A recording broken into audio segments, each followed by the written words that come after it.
It's Patrick at Pals. Well, we're in the middle of February, and you know what that means. It's RV season in Florida. Chuck, what are some of the things that people need to check on their RV before taking to the road?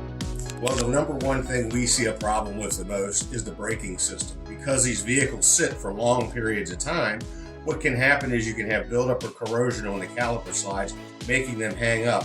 They can hang up so severely that you could actually get flames coming off of your brakes. Also, it's important to check belts, hoses, fluids. Make sure you service your cooling system, your transmission, your differential. You want to look at all the different systems on the vehicle to make sure they're in top working order when you're traveling at any great distance. And those things should be inspected periodically.